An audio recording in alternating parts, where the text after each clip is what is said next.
Hey, good morning. If we haven't had a chance to meet yet, my name's Garry. Welcome to the meeting place. Really glad you're here as we continue on in this series we started at the beginning of the month called Anchor, which what we're doing in this series is we're taking a closer look at this thing called faith, because regardless of where we find ourselves with God, whether we think he exists or not, where we're at with a higher power, every single one of us has faith. We have faith in someone or something that we think is going to get us through this thing called life.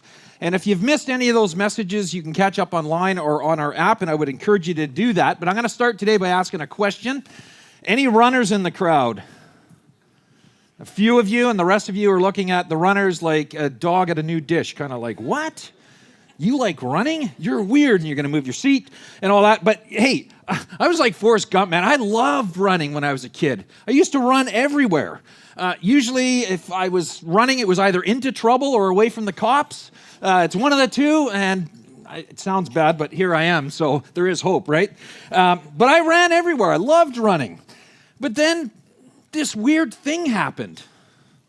It's called life.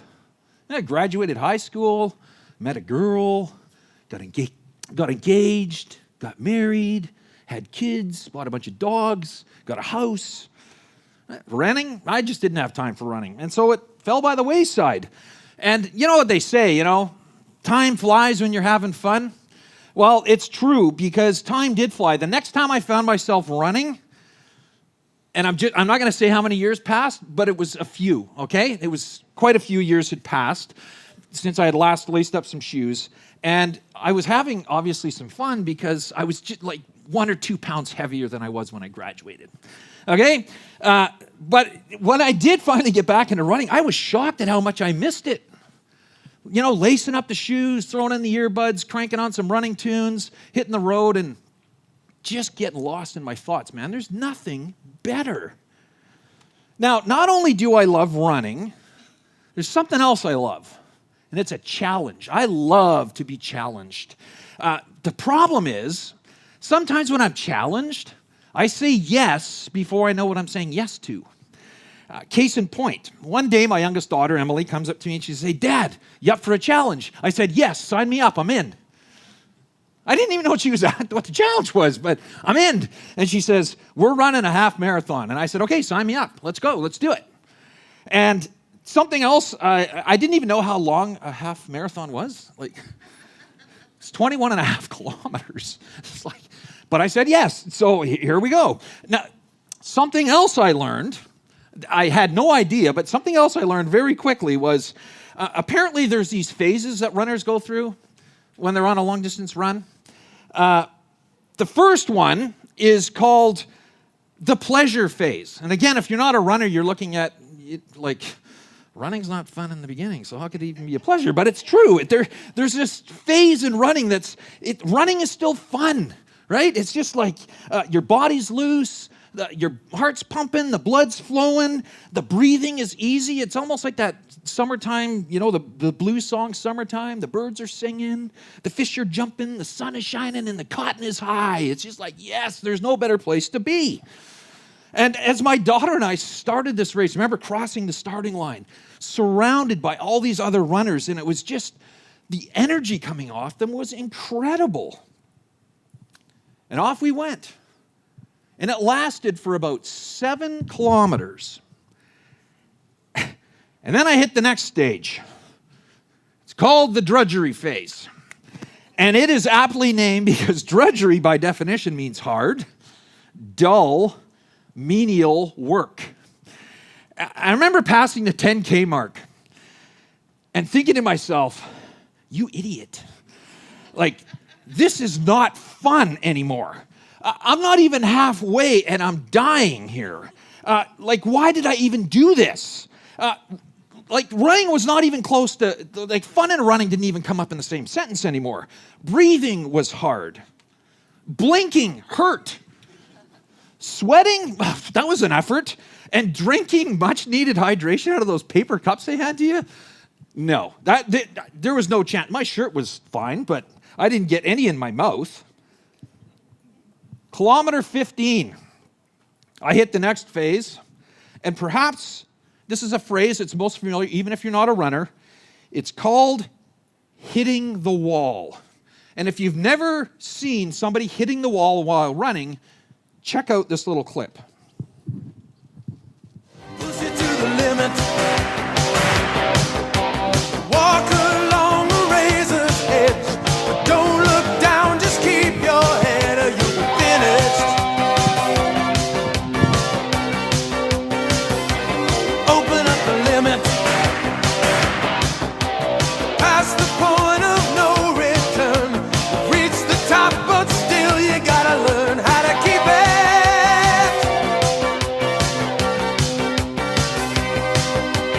Hit the wheel and double the stakes. Throttle wide open like a badass. It's true. It's funny to watch, but it's not fun to go through. Runner's World did an article. Somebody wrote an article on what it was like to hit the wall when you're running. This is the way they described it. You're in the middle of a run when things completely start to fall apart. Your legs feel like concrete. Your breathing grows labored. Your strides turn into a shuffle. Negative thoughts flood your mind, and the urge to quit becomes overwhelming. There is no doubt in my mind that the person that wrote that experienced hitting the wall firsthand, because they described exactly, with incredible precision, exactly what I was going through. And as I thought about that, I couldn't help but think and see the parallels between running and our journey of faith. They're very similar, and here's what I mean. Last week I shared how early on in my journey with God, my spiritual journey with God, I used to picture him as a giant vending machine in the sky, right? And if I just pushed the right buttons, said the right things, did the right things, voila, answered prayer, right? And I shared the example of, one of the times when I'd be going to school and I kind of slacked off studying for a test, and it was like a final or something like that, and I'd say, God, please help me pass this test. I need to pass this test. And I'd pass the test. And I'd be like, yay, God, right? And we talked about how maybe you had a similar experience, You're driving along, speeding a little bit maybe, and all of a sudden you see the blue and red lights, and you're like, God, no, please, please, please, please. And the cop whips by, and you're like, yay, God, right? It's God, when we're new in our faith, God often shows up like that. We just see him showing up everywhere. It just seems like our prayers are being answered everywhere, and we're kind of, yay, this is awesome. You could call that the pleasure phase of faith. Faith is easy. It's effortless. It's adventurous. It's curious. It's wondrous. It's all those things. But here's the thing. Those moments, God often uses those moments to launch our faith, but they're not to be the thing that we anchor our faith in, because those moments come and those moments go. Sometimes God will answer prayer. Sometimes he just seems to go silent. And it seems like he's not answering. That's the drudgery phase of faith. Having faith is all of a sudden hard. It's not much fun anymore. As we search and look for answers as to why something that's happening to us is happening, but there seems to be no result. And if that goes on long enough, if we keep praying and asking God to help us, and it just seems like he's silent, well, that's when we hit the wall. We hit the wall with our faith. The bounce that we once had on our step turns into a shuffle. The positive thoughts that we once had about God and faith and all that, well, they become more negative. We begin to doubt, question. We come to the point where we have that overwhelming urge to just say, you know what? I've had it with this whole God, church, faith thing. I'm out of here. Hear that story all the time. And last week, we looked at some words that are found in a letter that was written to some people, some first century Jews, who had become Jesus followers. And becoming a Jesus follower, switching from the faith system they had, Judaism, into following Jesus, was not an easy thing. They were ridiculed for it. They were disowned by their families. They couldn't find work. It was tough. But when they had done it, one of the things that they had heard and learned was that Jesus had said, look, I'm gonna die, but in 3 days after I die, I'm gonna come back from the dead. And I'm gonna hang around for a little while. This is called the Easter story. I'm gonna hang around for a while, but then I'm gonna go back to where I came from. I'm gonna go back to heaven. But don't worry, I'll be back. He pulled his Arnold Schwarzenegger, right? I'll be back. And most of them misunderstood that to mean that Jesus would be right back, like don't buy any green bananas kind of back, right? Like he's coming fast. Then he didn't come back. Days passed, weeks, months, years. And they became disillusioned, discouraged. They were hitting the wall in their faith. They were ready to just quit and walk away. And we left off last week where the writer of this letter is imploring with them, don't give up on your faith. Hang in there. And he did it by sharing stories of people that had the kind of faith that he defined earlier on when he said, faith is confidence in what we hope for and the assurance about what we do not see. And we kind of put it this way last week. He's saying God is who he said he is, that he is good and he can be trusted, and he will do what he promised to do. That's a definition of faith. And so we shared all these stories of these people that had that kind of faith. And he paints picture after picture, and some of it in really graphic detail. And if you read chapter 11 last week, which was kind of the challenge to just grab a Bible or download an app and read it, you'll know what I mean, what these people went through, and yet they hung on to their faith. And after he writes about all those people, he says this.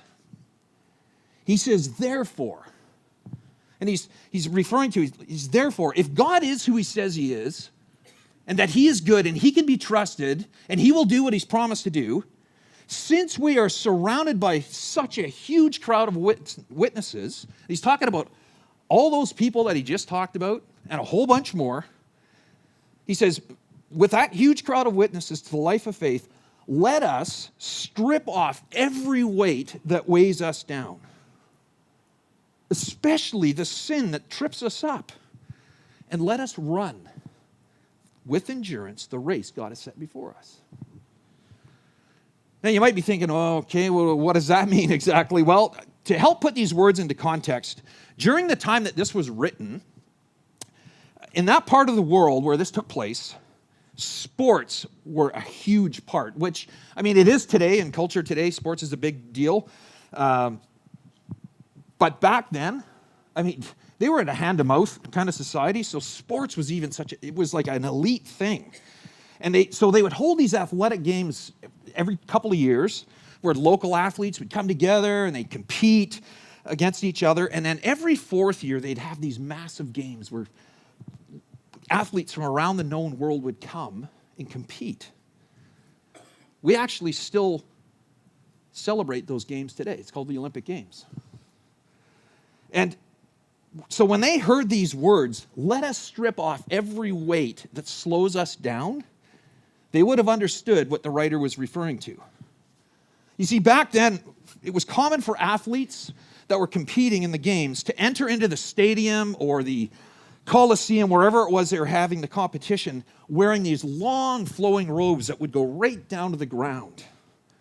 And those robes would identify what city they were from, what town they were from, what country they were from. And then along with those robes, they would wear all their awards.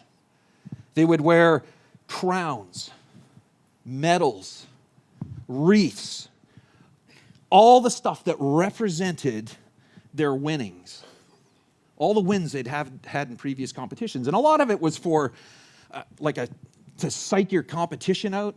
I mean, imagine yourself, you're in the stadium and you're ready to do the 100-meter dash, and all of a sudden a crowd erupts and in walks Usain Bolt with 8 Olympic medals around his neck. It'd be kind of intimidating, right? And after parading around and before the race began, these athletes would strip off all their crowns, all their wreaths, all their medals, so they wouldn't be weighed down, so they could be the fastest they could possibly be. And then they would remove their robes so they wouldn't get tripped up as they ran. What they were doing is they were freeing themselves. They were ridding themselves of the things from their past, even the good things. All the things that would hinder them from running the race that was set before them. And this writer uses this comparison to show what it looks like for us to live a life of faith. In essence, the question the writer is posing is this: when it comes to your faith, what is it that might be tripping you up or weighing you down? What is it? And so let me ask you, when it comes to your faith, what might be tripping you up or weighing you down? Maybe from even starting the race, starting a journey of faith. Well, for me, one of the things that weighs me down is my past. It's true. More to the point, the dialogue that I have in my head about my past and who I am. It just keeps coming up like, oh, do you remember you tried that? You didn't do very well at that, did you? And you're going to try it again? You've already prayed that prayer. You're the same person you've always been. You'll never change. Who do you think you are? And here's the thing, even though I know I'm forgiven, that God loves me, I sometimes find myself picking that stuff up, putting it back on, carrying it around, rehashing it over and over again. Maybe you can relate to that at some level. You have a regret from a past decision that you made, and it's weighing heavy on you. It's just keeping you down. You may even feel that, man, I hear what you're saying, and this God thing sounds all really cool and stuff, but man, I am way too far gone. I have blown it way too many times, man. I don't deserve a second chance, or let alone a third, a fifth, or a hundredth. There's no way. You know what's really cool? We do get second, third, fifth, and hundredth chances because of this amazing, mind-blowing thing called grace. The unmerited, unearned favor of God. You can't do anything to deserve it. You can't buy it. You can't barter for it. It's just given to you. And it's mind-blowing. You see, God, when He passes out grace, when He dispenses His grace, He is seeing past our past. And He is looking right into your very heart, your very soul, and seeing you for who He created you to be. Somebody created in His image. Somebody that is dearly loved, accepted. You're one of His own. Or maybe you're here and one of the things that trips you up is your tendency to put on appearances. It's one I struggle with from time to time. I wrap myself in the robe of everything's fine, everything's okay, even when it's not. And here's why. I'm afraid. I'm afraid. I'm afraid that if I take off my robe and show you who I am, you won't like who I am.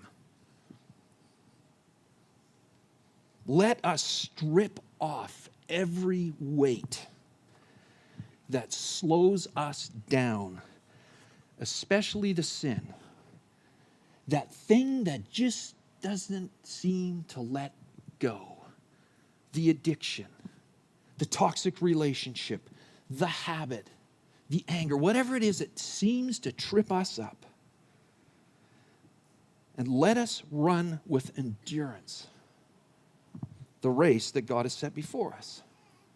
And the question that comes up to my mind, well, how do we do that?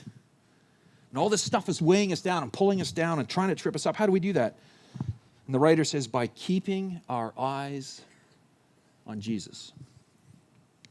Not our past, not our regrets, not our shame, not our guilt, not our pride, not our accomplishments, not our insecurities, not our fear, not our circumstances, but on Jesus, who is, as the writer says, the author and perfecter of our faith. And he says, so that when life doesn't make sense, when God doesn't make sense, when we take our picture of God that we've kind of formed in our mind and go, it's not lining up with what's happening in my life, I don't know how to reconcile that, so maybe it's not even true. when that happens, you and I will not grow weary and lose heart. Those are beautiful words. If you're sitting there and you're struggling, thinking, I'm not sure about this whole Jesus, God, church thing, those are beautiful words to hang on to. Beautiful words to hang on to. About kilometer 16 in this marathon I was in, half marathon, I felt this rip in the back of my right leg. I had just ripped my hamstring. It was like a gut punch. Here's why. I had trained. I had done everything I was supposed to do to be prepared for this race. Hydrated, carbed up, stretched, all that stuff. And then that happens. Didn't make any sense. It's like, why is this happening? Right away I was discouraged, like, oh, you got to be kidding me. I'm so close. I couldn't even lift my right leg. I literally, to move forward, I had to drag my leg behind me. And so many times I just wanted to give up. All the negative thoughts started plowing into my mind. It's like, just give up, dude. You're not going to make it. You tried, but you didn't try hard enough. But you know what? Just as I was about to give up, I looked up. And there in the distance, I saw the finish line. I was like, it was still a long ways off, but I could see it. And so I just kind of dug deep, and I said, okay, I'm going to try and hang in there. And I just kept dragging my leg. But you know what helped me finish? It was the crowd of runners who had finished long before I ever got to the finish line, that were lining both sides of the road, cheering me on. You can do it. Come on, hang in there. You're almost there. Don't give up. Man, if you're here this morning and you feel like you've hit the wall with your faith, like, I just can't do this anymore, it doesn't make sense, and life has left your faith in tatters and you are hanging on to the threads that are left, my hope is that you'll know that you're not alone. This room, this community, this church, this place is full of people with similar stories. I've talked with some of them where they're ready to give up. But you know what? They chose to hang in and on to their faith. They chose to believe that God is good despite their current circumstances, despite the fact it didn't make sense, and that he can be trusted and he will do what he's promised to do. They hung on to that. That's what I love about this place. We can link arms and help each other to the finish line. And I can say this unequivocally, they are cheering you on right now, if that's where you're at. And here's why I say that, because I'm cheering you on. I've been there, and I was cheered on, and I'm cheering you on. And if you're here and you're thinking to yourself, I don't even know if there's a God, I'm not even there yet, that's okay. Because you know what? God believes in you. And he's patient, he's loving, and he's gracious, he's merciful. And so here's what you can do. Just come back next week. Feel free to raise an eyebrow. Ask more questions. But here's something even better. Bring a friend. Bring a friend along. Journey with a friend. But come back here and just keep exploring this thing called faith, this person called Jesus, because that's what we're all about around here. And I am truly, and I know I say this quite often, but I am truly, truly honored and find it such a privilege that I get to do this with you. And I'm really glad you're here with us this morning. I invite you to pray. God,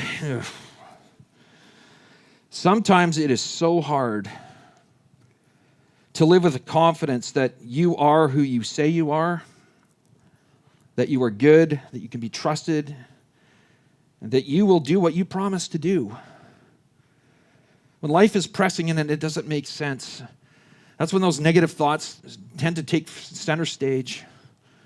We can get frustrated, disillusioned, discouraged. And we feel like we've just hit the wall and we've got nothing left. But that's where you show up in a powerful, powerful way. So I pray for all of us that I pray for those that may find themselves right there, right now. that they would hang on, that they would know they're not alone. And that not only are there people around them cheering for them, but that they would know that you know. You know exactly what they're going through, and you'll give them exactly what they need when they need it. We thank you for loving us so much. Thank you for your patience, your grace, and your mercy. And we pray this in your awesome name. Amen.